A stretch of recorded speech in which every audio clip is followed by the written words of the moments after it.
बहनों और भाइयों, यीशु मसीह के पाक पवित्र नाम में मैं आप सबको सलाम कहता हूँ और खुदा का शुक्र करता हूँ कि आज फिर मुझे खुदा ने ये मौका दिया कि मैं आपको खुदा के वचन में से कुछ सुना सकूं।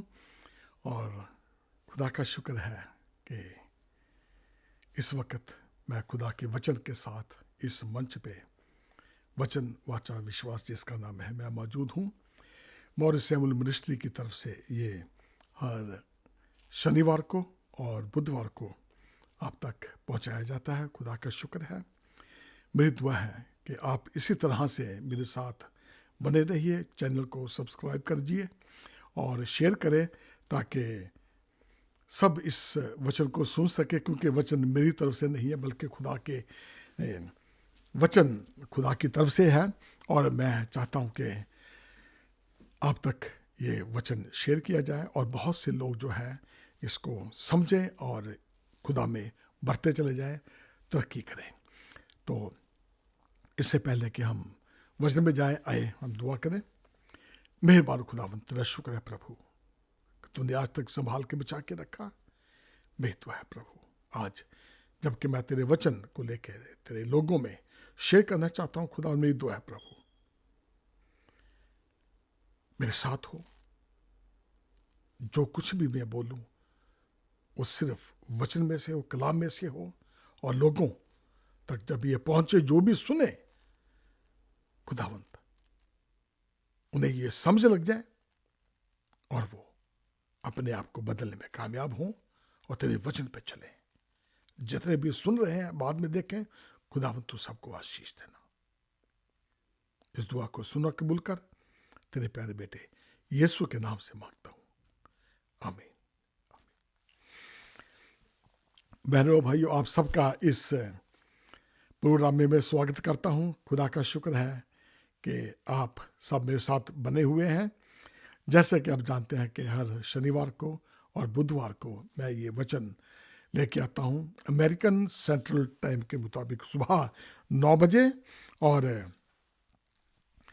इंडियन स्टैंडर्ड टाइम के मुताबिक तकरीबन शाम को 7:30 बजे मैं आपके सामने मैं उपस्थित होता हूं। खुदा का शुक्र है कि आप मेरे साथ जुड़े हुए हैं और मेरी दुआ है कि आप इसी तरह से मेरे साथ बने रहें ताकि हम सब जो है वो मिलके खुदा के वचन को सुने और समझें और खुदा के वचन में हम आगे बढ़ें और उसमें तरक्की करते चले जाएं।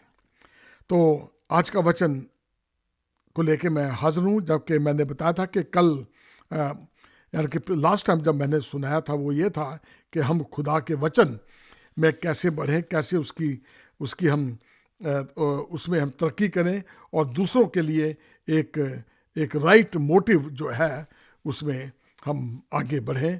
तो दुआ का हमारा ये टॉपिक है। आज इस दुआ का दूसरा पार्ट में आप तक लेके आया हूँ। आज का जो मेन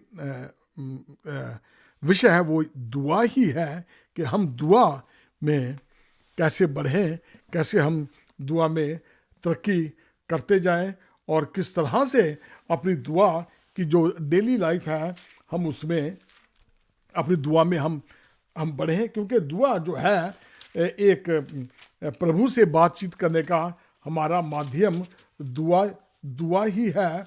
और जब तक हम दुआ नहीं करेंगे हम प्रभु में बढ़ नहीं पाएंगे। प्रभु हमारे दुआओं को नहीं सुनेगा और हम उससे क्या मांगेंगे जब वो हमारी दुआओं को सुनेगा ही नहीं। तो और इसलिए आज हम ये देखने जा रहे हैं कि हमने क्या करना है, किस तरह से हमने दुआ मांगनी है। तो आज का जैसे कि ये दुआ मैंने पिछले दफा बताया था कि हमें दुआ करनी है, हमें अपने आप को क्या करना है, बहुत हलीम करना है। और दुआ जब करनी है तो उस वक्त करनी है जब आप अपने दिल की सच्चे तरीके से, आपके पास टाइम है और आप चाहते हैं कि खुदा से बातचीत करनी है। क्योंकि दुआ ही प्रभु से बातचीत करने का एक माध्यम है और दूसरा कोई माध्यम नहीं है कि हम खुदा से बातचीत करें। सिर्फ फर्क इतना है कि हमें यहाँ पे कोई एप्लीकेशन देने की ज़रूरत नहीं है, हमें खुदा से कोई अपॉइंटमेंट लेने की ज़रूरत नहीं है। जैसे मैंने पिछली दफ़ा बताया था कि बड़े आदमियों को मिलने के लिए, कोर्ट में जाने के लिए हमें अपॉइंटमेंट लेनी पड़ती है, मिलने के लिए हमें हफ्ता 10 दिन इंतज़ार करनी पड़ती है। और फिर क्या है, जब हम वो टाइम आता है तो उस वक्त हमारी रिजेक्शन भी हो जाती है। तो क्या है, उस वक्त बड़ा गुस्सा आता है। लेकिन हमारा प्रभु ऐसा नहीं है, वो हर वक्त हमारी दुआओं को सुनने के लिए तैयार रहता है, हर वक्त हमारी दुआओं का जवाब देने के लिए प्रभु, हमारा जो प्रभु है, हर वक्त तैयार रहता है। लेकिन क्या है, एक सही टाइम होना चाहिए, आपका राइट मोटिव होना चाहिए, और क्या है, हमें इस चीज़ को समझना चाहिए कि हम खुदा से दुआ करने जा रहे हैं, कोई मजाक नहीं करने जा रहे हैं।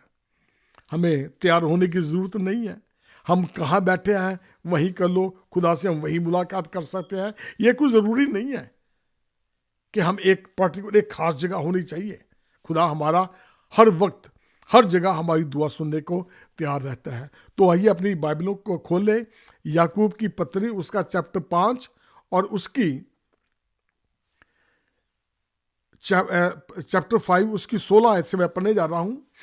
याकूब चैप्टर 5 उसकी 16 आयत, उसमें यूं लिखा हुआ है, इसलिए तुम आपस में एक दूसरे के सामने अपने अपने पापों को मान लो और एक दूसरे के लिए प्रार्थना करो, जिससे चंगे हो जाओ। धर्मी जन की प्रार्थना के प्रभाव से बहुत कुछ हो सकता है।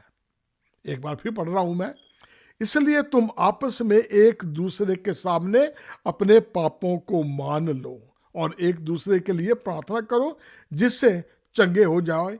धर्मी जन की प्रार्थना के प्रभाव से बहुत कुछ हो सकता है। तो यहाँ पे हम देखते हैं, जैसे मैंने पिछली दफा बताया था, कि अपने आप को क्या है, दीन करना है हमें। जब तक हम दीन नहीं करेंगे, प्रभु हमारी दुआओं को नहीं सुनेगा। It's very clear. दीन जनों की प्रार्थनाओं को खुदा सुनता है, वो जानता है, वो हमारे दिलों को जांचने वाला है, हमारे दिलों को पढ़ता है, पहचानता है कि इसके दिल में क्या है। तो फिर बेहतर यही है कि हम अपनी कॉन्शियस को, अपने दिल को क्या है, बहुत साफ रखें, हलीम बने, अपने आप को खाली करके आए उसके सामने। अगर आप पहले भरे हुए हैं तो खुदा फिर डालेगा कहाँ पे, है? तो ये बहुत ज़रूरी है कि आप खुदा के सामने अपने आप को दीन करें, तब खुदा सुनता है। यहाँ पे हमें याकूब बता रहा है कि भाई अपने पापों को एक दूसरे के सामने मान लो। जब हम एक दूसरे के सामने पापों को मानते हैं तो क्या होता है कि हम क्या है, ये हमारी दीनता की पहचान है। दुआ करने से पहले जब आप 2-4 आदमी बैठे हुए हैं, ये दुआ करो, अगर मेरी बहन, मेरे भाई, अगर मेरे से कुछ गलती हो गई है तो मुझे माफ़ करो, मैंने भी गुनाह किया है, मुझे आप माफ़ करो। तो क्या है, खुदा सुनता है, यानी कि आपको, आप में हलीमियत आ गई है। तो ये बहुत ज़रूरी है कि आपने हलीम होना है और दुआ करनी है, और हमने एक दूसरे के लिए करनी है। बहन हो, भाई हो, कलीसिया हो, चर्च हो, जो इंडिया में यहाँ पे आपने किसी से वायदा किया हुआ है, उन सब के लिए दुआ करो। दुआ के लिए टाइम निकालो। जब आप अकेले होते हैं, जितनी मर्जी देर खुदा से बातचीत कर लो, खुदा कभी तंग नहीं आएगा। उसे अच्छा लगेगा कि मेरा बच्चा है किस तरह से मेरे पास गिड़गिड़ा रहा है। खुदा दीनों की दुआ अनसुनी नहीं करता है, उनकी दुआओं को जवाब देता है। और फिर क्या है, यहाँ पे लिखा हुआ है कि धर्मी जन की प्रार्थना के प्रभाव से बहुत कुछ हो सकता है। आप हील भी हो जाएंगे जब आप एक दूसरे के सामने अपनी दुआओं को मान लेते, अपने गुनाहों को मान लेते हैं। तो क्या है, खुदा आपकी दुआ को सुनता है। फिर क्या है कि मरीज भी, जिसके ऊपर के लिए आप दुआ करेंगे, मरीज चंगे हो जाएंगे।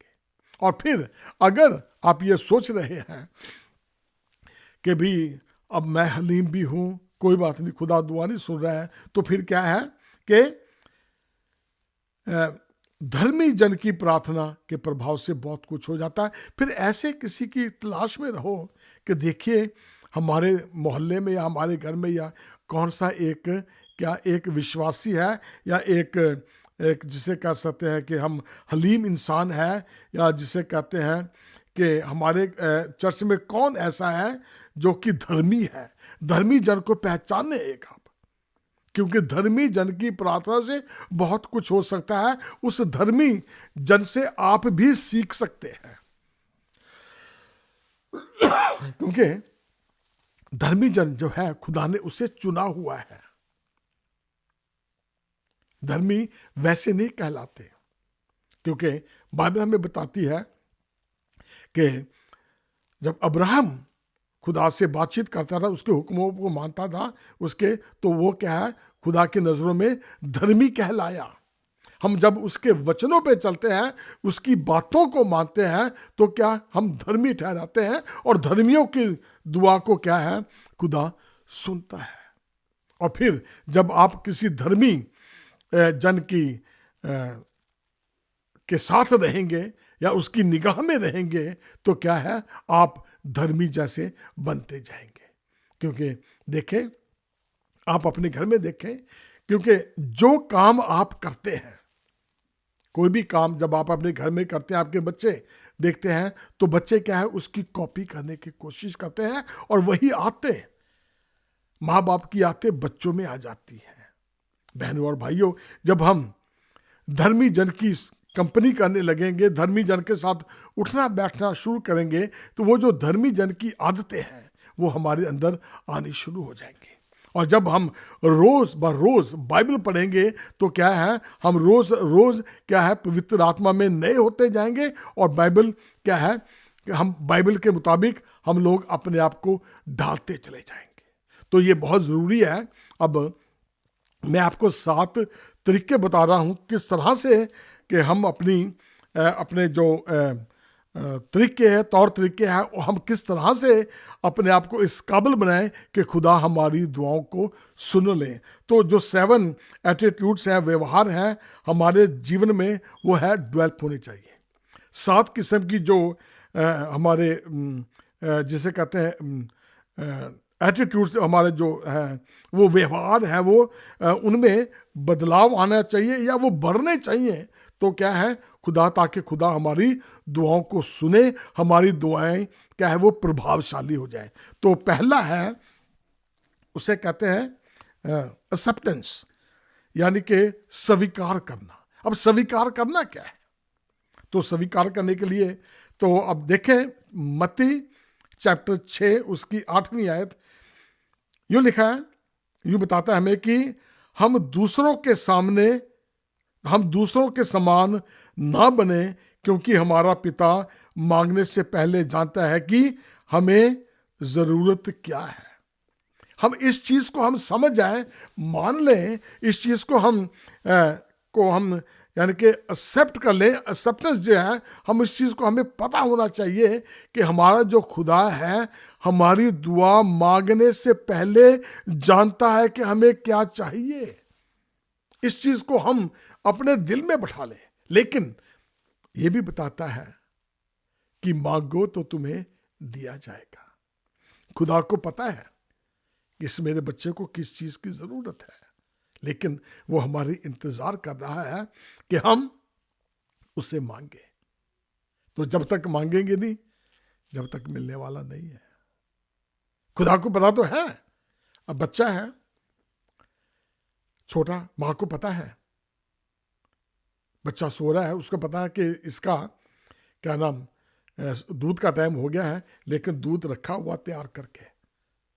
बच्चा उठेगा, थोड़ी देर खेलेगा, देखेगा, और जब उसे भूख लगेगी फिर रोएगा, माँ ने बोतल उठा के फट उसके मुंह में डाल देनी है। ऐसे हमारा खुदा है। खुदा को पता है मांगने से पहले कि हमें क्या चाहिए, लेकिन मांगना जरूरी है। जब तक हम नहीं मांगेंगे, तो अब हमने क्या करना, हमने इस आदत को भी क्या है, बढ़ावा देना है। समझ ले इस चीज को भी कि इस चीज में हम आगे बढ़ना है हमने।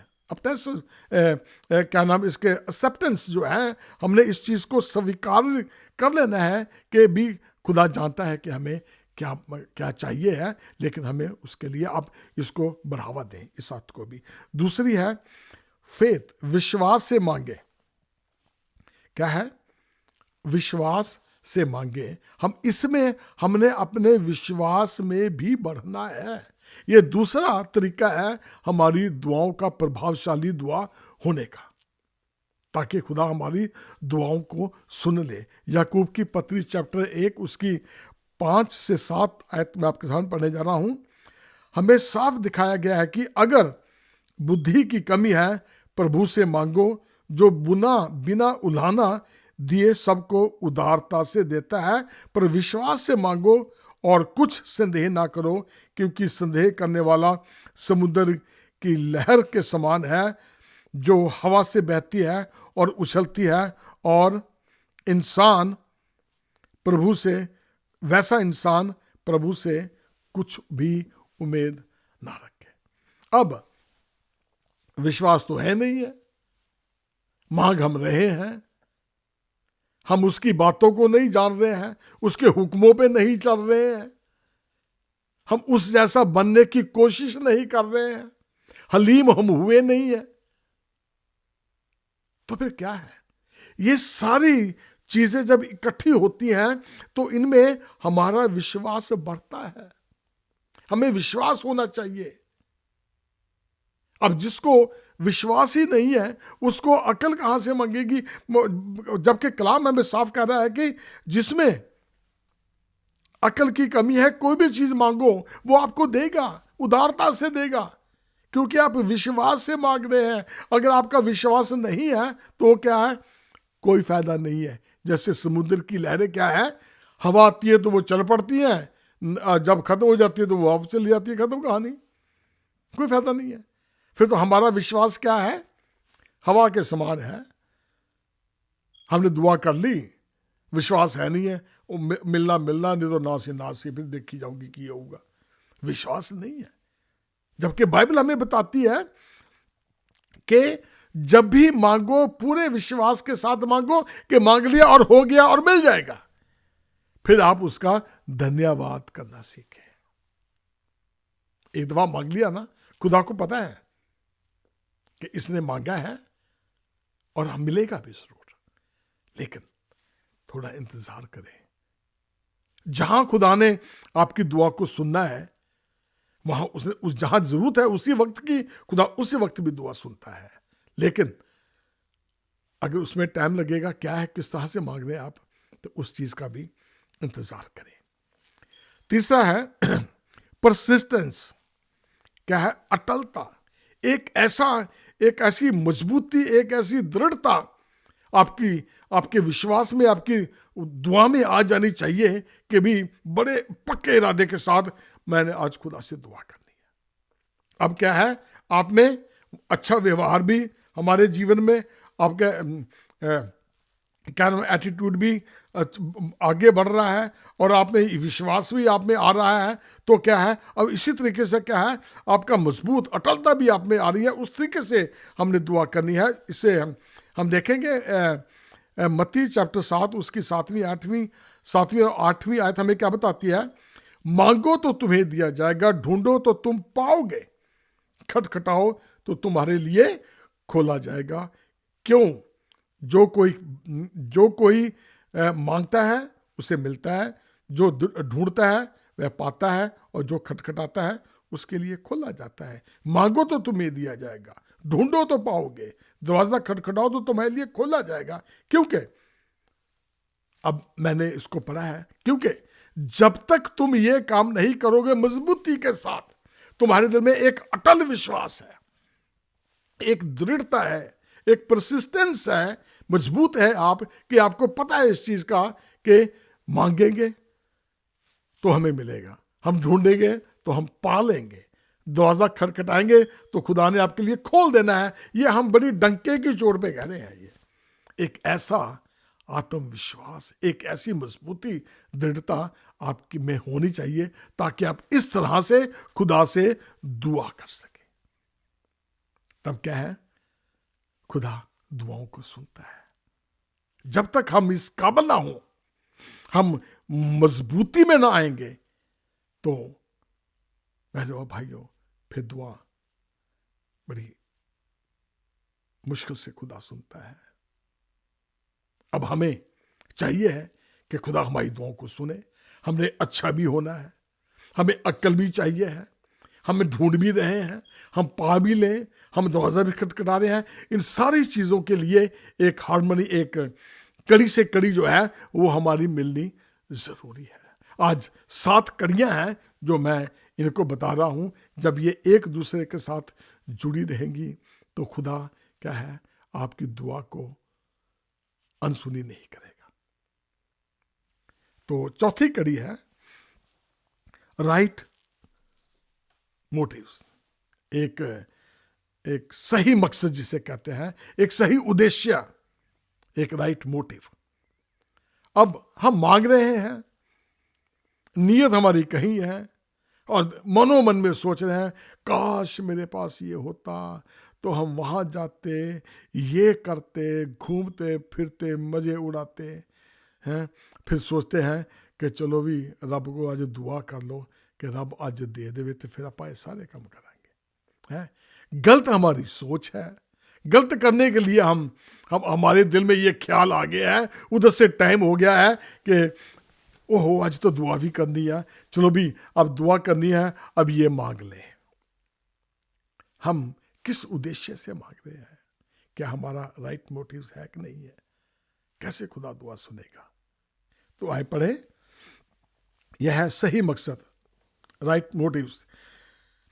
याकूब चैप्टर 4 उसकी 1 से 3 आयतों में यूं लिखा हुआ है कि अगर हम ध्यान से देखें तो पता चलेगा कि मांगते तो हैं पर पाते नहीं, इसलिए कि बुरी इच्छा से मांगते हैं ताकि अपने भोग विलास में उड़ा दें। अगर ये 3 आयतों का हम पढ़ें तो जो इसका सार है वो यही निकलता है कि हमारा जो मांगने का ढंग है या हमारी इच्छा है वो सही नहीं है।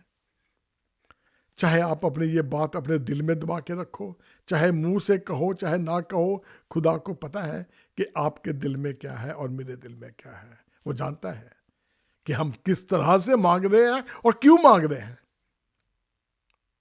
तो बहनों और भाइयों, इस चीज को याद रखें कि जब हमने मांगना है, दुआ करनी है, तो एक कड़ी के साथ दूसरी कड़ी मिल जानी चाहिए, और वो भी सच्चे मोटिव से, एक ईमानदारी से, सच्चाई के साथ, खरेपन के साथ, एक अच्छे उद्देश्य के साथ, कि इन सारी बातों में यीशु मसीह का नाम जलाल जाहिर हो।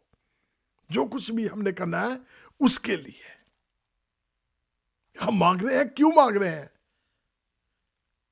क्या इसमें खुदा की कोई बढ़ाई है कि नहीं है?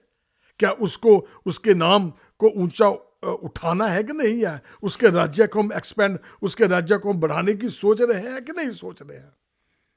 तो सारी जो चीजें हैं, एक कड़ी से दूसरी कड़ी जब मिलती है तो क्या है, फिर एक टाइम आता है जब खुदा हमारी दुआओं को सुन लेता है।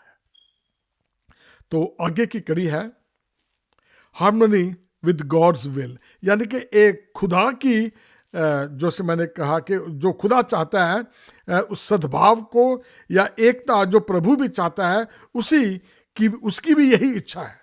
या जैसे हार्मनी कहता है ना, एक साथ खुदा की इच्छा के साथ भी हमारी इच्छा मिलनी चाहिए।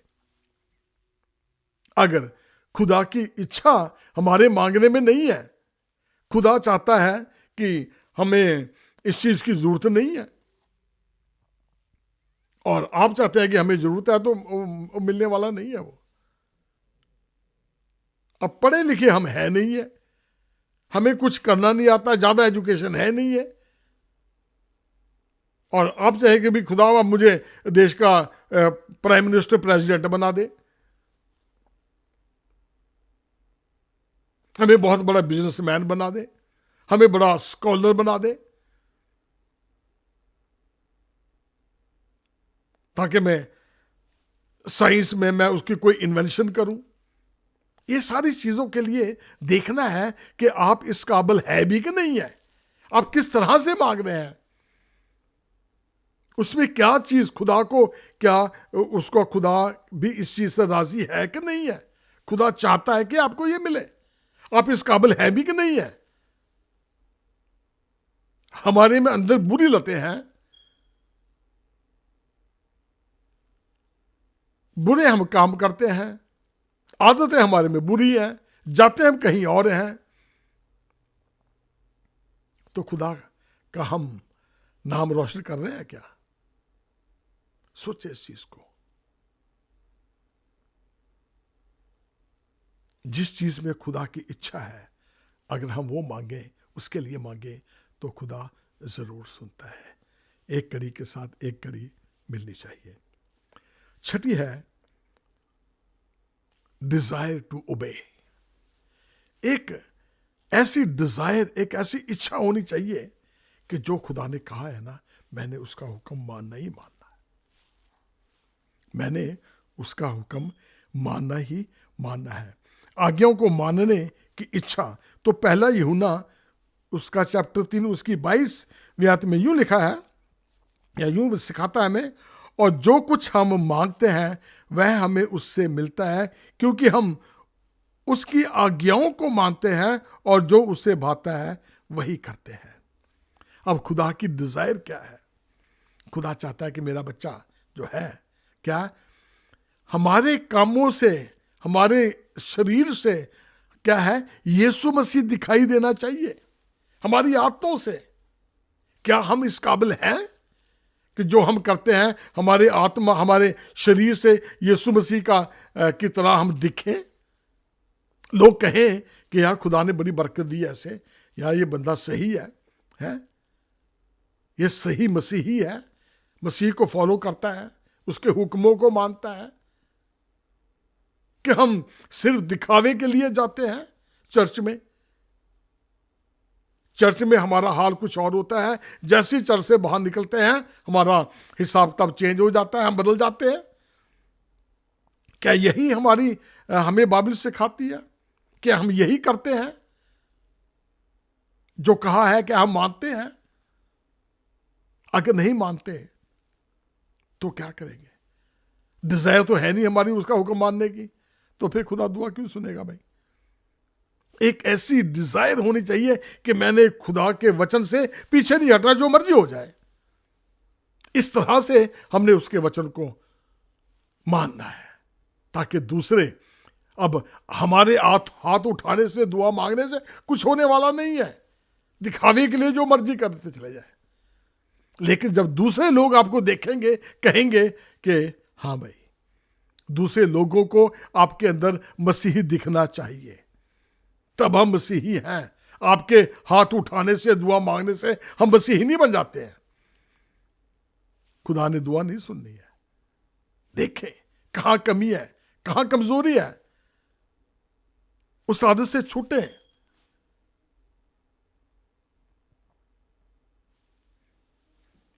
सातवीं और आखिरी कड़ी है शुक्रगुजारी, थैंक्स गिविंग। जो लोग खुदा का शुक्र नहीं ना करते, कभी खुदा उनकी दुआओं को नहीं सुनता है। मैं आपको बता दूं, बाइबल हमें सिखाती है कि हर हाल में, आप दुखी हैं, खुशी है, किसी भी हाल में आप खुदा का शुक्र करो। अगर नहीं करते तो जान ले खुदा दुआ सुनेगा नहीं है। शुक्रगुजारी इज मस्ट, बहुत जरूरी है। तो देखते हैं हम फिलिपियों चैप्टर 4 उसकी 6वीं आयत में यूं लिखा है, किसी भी बात की चिंता मत करो, पर हर बात में तुम्हारे निवेदन, प्रार्थना और विनती के द्वारा धन्यवाद के साथ परमेश्वर के सम्मुख उपस्थित किए जाए। जब हम शुक्रगुजारी करते हैं तो शुक्रगुजारी के बाद फिर देखें कि खुदाया तेरा शुक्र है, तूने हमें सब कुछ दिया है, अब मेरी ये भी सुन ले, अब मुझे इसकी जरूरत है ताकि मैं तेरे जलाल के लिए इसे और भी इस्तेमाल करूं। खुदा जानता है कि ये क्यों मांग रहा है, उसे मालूम है कि इसका राइट मोटिव क्या है। वो जानता है कि ये मेरी उन हर एक चीज की शुक्रगुजारी कर रहा है। दुख में भी इसने शुक्रगुजारी की है, तकलीफ में भी, बीमारी में भी, मुसीबत में भी, गरीबी में भी इसने मेरी शुक्रगुजारी की है। खुदा को पता है।